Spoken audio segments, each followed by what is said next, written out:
আজ আমি আপনাদের পাঠ করে শোনাব এক অসাধারণ বাঙালি ব্যক্তির কথা। আশা করি আপনাদের সকলেরই ভীষণ ভালো লাগবে। তাহলে শুরু করি আজ তাকে নিয়ে। তিনি একটিও ইংরেজি শব্দ ব্যবহার না করে বাংলায় অনর্গল নির্ভুল ধারা বিবরণী দেওয়া যায় যে তিনি দেখিয়ে দিয়েছিলেন।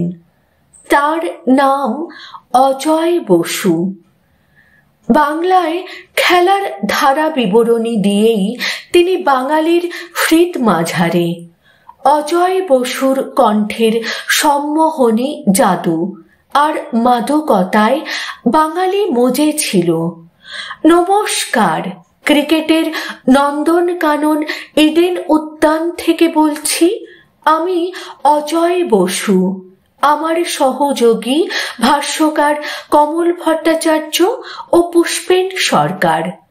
যখন টিভি ছিল না তখন অজয় বসুর একটি বাক্য একটি ছবি আঁকত রেডিওর পাশে বসে থাকা লক্ষ লক্ষ ক্রীড়া প্রেমীদের হৃদয়ে। খেলার মাঠ থেকে অজয় বসুর সুললিত কণ্ঠে শিল্পময় ধারাভাষ্যের অর্থই ছিল লাখো লাখো মানুষকে রেডিওর পাশে বসিয়ে রাখা।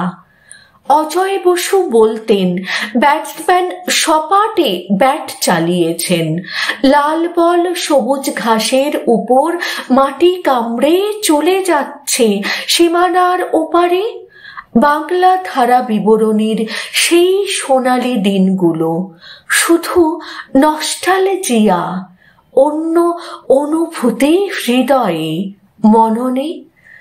খুব সত্যি কথা হলো, ভাষার চয়ন, কণ্ঠস্বরের সৌকর্য আর যে খেলার ধারা বিবরণী দিচ্ছেন সেই খেলা সম্পর্কে অগাধ পাণ্ডিত্য অজয় বসুকে ধারা বিবরণীর জগতে অপরাজেয় এক কিংবদন্তি করে তোলে।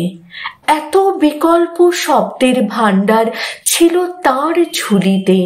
জায়গা মতো সঠিক শব্দটা প্রয়োগে তার জুড়ি ছিল মেলাভার।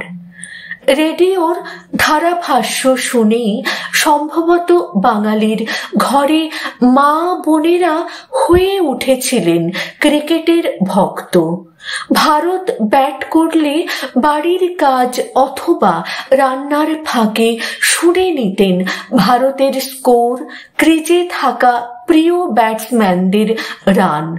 ধারাভাষ্যকার অজয় বসু পরিচয়ে কার্যত ম্লান হয়ে গিয়েছেন প্রখ্যাত ক্রীড়া সাংবাদিক ও সম্পাদক অজয় বসু।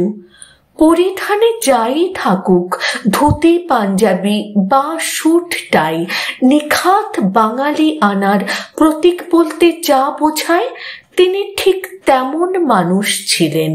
পাঞ্জাবির পকেটে রাখতেন চিরুনি, সময় পেলেই ব্যাক ব্রাশ করে নিতেন। এখনকার মতো সারা বছর ক্রিকেটের আসর তখন বসতো না। চাতক পাখির মতো অপেক্ষা করে বাতাসে দেখা মিলবে, কবে বাতাসে দেখা মিলবে হিমেল হাওয়া, শীতের পরশ, সকালের মিঠে রোদ গায়ে মেখে শীত বস্ত্র চাপিয়ে ক্রিকেট প্রেমীরা টেস্ট ক্রিকেট দেখতে দলে দলে ভিড় জমাতেন ইডেনে। তাদের অনেকের কাছে আবার থাকতো রেডিও, শুধুমাত্র বাংলা ধারা বিবরণী শুনবেন বলে। মাঠে যারা যেতে না পারতেন ক্রিকেট প্রেমী, সেই মানুষদের কাছে মাঠের ক্রিকেট ম্যাচ প্রাণবন্ত করে পৌঁছে দিতেন অজয় বসুরা। তাদের কণ্ঠে খেলার বিশ্লেষণে বাঙালির হেসেলেও ঢুকে গিয়েছিল ক্রিকেট। প্রখ্যাত ক্রীড়া সাংবাদিক ও সম্পাদক অজয় বসু পরিধানে যাই থাকুক, ধুতি পাঞ্জাবি বা স্যুটটাই নিখাত বাঙালি আনার প্রতীক বলতে যা বোঝায় তিনি ঠিক তেমন মানুষ ছিলেন। পাঞ্জাবির পকেটে সব সময় রাখতেন চিরুনি, সময় পেলেই ব্যাকব্রাশ করে নিতেন। ছিলেন শাস্ত্রীয় সঙ্গীতের অনুরাগী, বড়ে গুলাম আলীর গান শুনতে খুবই ভালোবাসতেন। কাজের অবসরে সঙ্গী ছিল রবি শঙ্করের সেতার, বিসমিল্লার সানাই আর বইয়ের পাতায় চোখ রাখা, যার সুললিত কণ্ঠে কয়েক দশক ধরে মন্ত্রমুগ্ধ হয়েছে বাঙালি। সেই অজয় বসুর মৃত্যু আগে শেষের কয়েকটা দিন কেটেছে অসম্ভব শারীরিক যন্ত্রণায়। চিকিৎসকরা তার গলায় ছিদ্র তৈরি করেছিলেন, কথা বন্ধ হয়ে যায়। তাকে লিখে মনের কথা প্রকাশ করতে হয়েছিল। এই লেখনী সোশ্যাল মিডিয়া থেকে সংগৃহীত। ধ্রুব তারাদের খোঁজে, তথ্যঋণ আনন্দবাজার পত্রিকা। কৃতজ্ঞতা স্বীকার জয়ন্ত চক্রবর্তী, গৌতম ভট্টাচার্য। অসংখ্য ধন্যবাদ জানাই তাকে, যিনি এই লেখনী সোশ্যাল মিডিয়ায় পোস্ট করেছেন। আমার তরফ থেকে এবং আমার পরিবারের সকল সদস্যদের তরফ থেকে অসংখ্য ধন্যবাদ।